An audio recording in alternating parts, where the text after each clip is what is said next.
you're planning a trip to Vegas, plan to shoot a real machine gun at the same spot all your favorite fighters shoot. The Gun Store at 2900 East Tropicana. Find out more online at thegunstorelasvegas.com.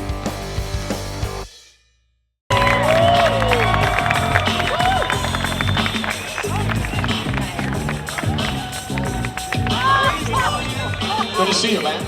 What's up, folks? How are you?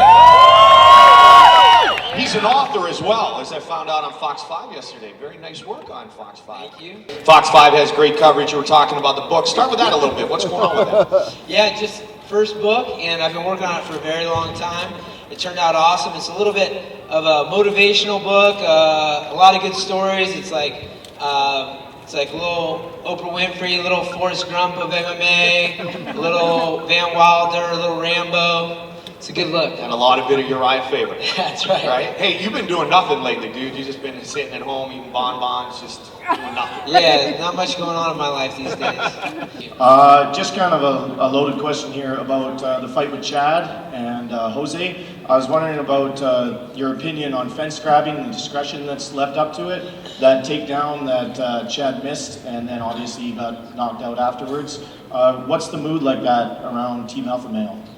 You know, we don't like to dwell on things that you can't really control, but the bottom line is, you know, that's an infraction. It should have stopped action, maybe started them down, and the ref had said something about that in the locker room, but he had been put on blast because he made a questionable call to the Brazilians earlier in the night, so I think he was kind of like, didn't want to piss off the Brazilians very much, but, I mean, it probably would have changed the fight. I mean, had it been a different scenario and Chad hadn't been knocked out at the end of that round, we'd have more to complain about. But, you know, Aldo finished the fight and he was just, you know, going along. I think he was prepared to take the penalty for the fence grab, but it didn't happen. So it's not his fault. He just kept on fighting, and I mean, you know, he was doing that to save himself from getting taken down, and it would have changed the fight for sure. You know you can't do it, but instinctively you reach back, you want to grab the fence. How difficult is that to not do?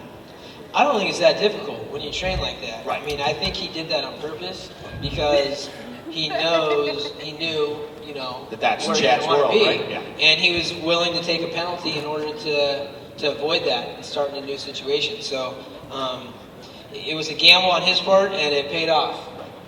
So you don't give him any leeway, obviously. No, it wasn't an accident. Alpha Male, we have a great camaraderie. It's really good energy back home. We have a lot of great trainers, but Mark has always been a guy that's like, man, I'm out in Boston. This is with the Alpha Male extension, and he just like loves the energy that we have, and he's incredible, man. We've started to flow all right for the first mid session, and he's doing great. I got a chance to work with a lot of guys through this whole process, bring in some coaches that I thought were awesome.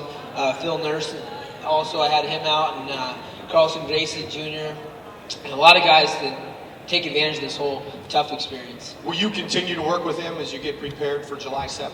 Yeah, definitely. And I think, you know, more so probably have him come out and work with the whole team going forward with Team Alpha Male, because he's a good fit. Yeah, he's also done some work with Sam Stout, which is great because Mark and Sean Tompkins were very close and share a similar passion, a similar style for their students. So it's great to see him working with Sam. Speaking of wrestling, my buddy used to wrestle you when you went to Lincoln. Oh, Bella Vista. nice. He wants to know if you still have the sleeveless Superman shirt that you used to always wear at the Wooden Spoon Pancake House as you ate Mickey Mouse pancakes. Is this a valid story? Is there anything to this? That is a valid story.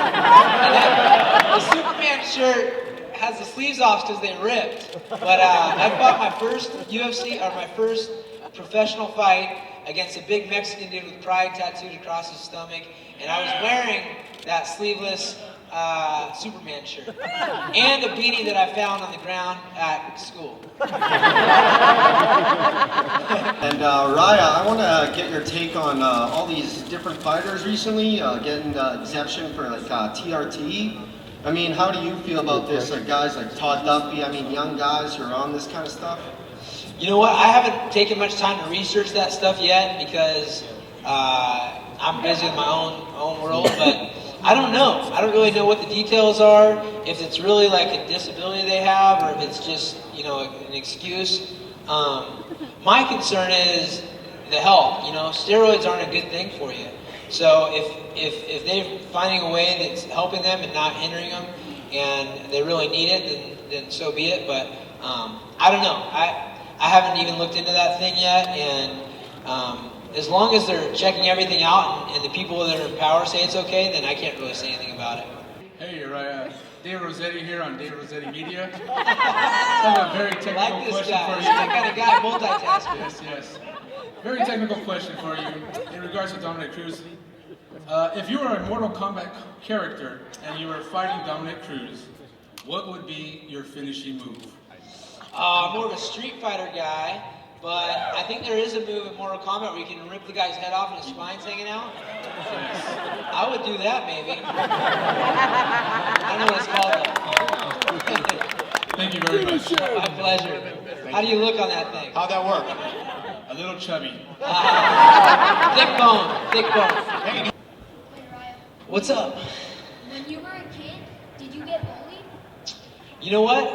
When I was a kid, I didn't get bullied, but I would bully the bullies. I was kind of like the guy that would pick on the bully if he was messing with someone. You know, I was never the type of guy that got in a fight. My mom was always giving me, you know, on my report cards, we didn't have A's and B's and C's. We had positives and negatives and needs improvements. I was like at a real cool school, and they were always So it was a on me special about school. being a leader and how important everybody is, and that I use my leadership in a good way. And I can't stand bullies, and I don't think that anybody deserves to be bullied out there.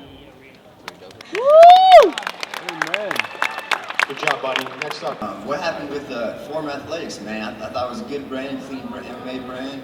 Yeah, Your side of the story. Yeah, that's a good question. I haven't really addressed it because it was kind of like out of my hands. I sold that company to K-Swiss eight months after we started it, and and it was just stuff that I like to wear. I've yet to find another brand in MMA that I like as much as I did as Form as well. And what happened is the son of the owners of K-Swiss, there's a father and a son. The son was kind of running the shop, and he's the one that was going with this. K-Swiss had a terrible month in the stock market and just closed up a bunch of different things, and they used Form Athletics kind of as a tax write-off, which is unfortunate. It was an awesome brand. And then right after that, we've got I'm fighting, Joseph Benavidez is fighting, Chad Mendes is fighting, Jones Bones is fighting, Anthony Pettis is fighting. Everybody's fighting for huge fights. There's free commercials out and all this stuff. And the way the deal was structured, I was going to get a deal in the third year of the profits. All the profits in the third year was part of the buyout. And so the third year would have been this year, and they would have got no money again for a whole year because it was still building. So there's a lot of stuff that was behind the scenes. But basically, they just used it as a tax burden. And, that's big business. Form was a little business. Yeah. Thank you, guys. Yeah, and I like the shirt, man. I'm going to work on something. I'm going to bring something else out here soon. Something cool. Hey, I just kind of wanted to ask you a general question about how do you guys feel about how Chael Sonnen promotes the sport? Do you like the WWE style, or do you like to let the sport speak for itself? You know what? I think the sport needs guys like Chael Sonnen. And Chael, I've known Chael for a long time. A lot of people don't know that. He was a wrestler at Oregon when I was a wrestler at UC Davis, and he's always been an upstanding individual. And the guy was coming over from the WC as the world champion, and then came over and got put on the undercard for the UFC. And I think he chose to make a switch and say, I'm going to make something. I need to stand out in this sport, and just being the regular, nice, intelligent guy that I am is not enough. And he won't probably, agree with or admit to that. But the guy hit a switch and decided, hey, I'm going to stand out in this sport. I'm going to create my own opportunities.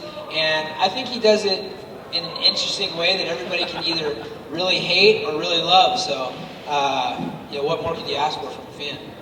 it's the old saying, the Howard Cosell Monday Night Football. You know, you watch because you hated him, you watch because you loved him, but you watched. And Tito Ortiz was great at it for years as the Huntington Beach bad boy. Chael Sonnen's taken it to the red belt level.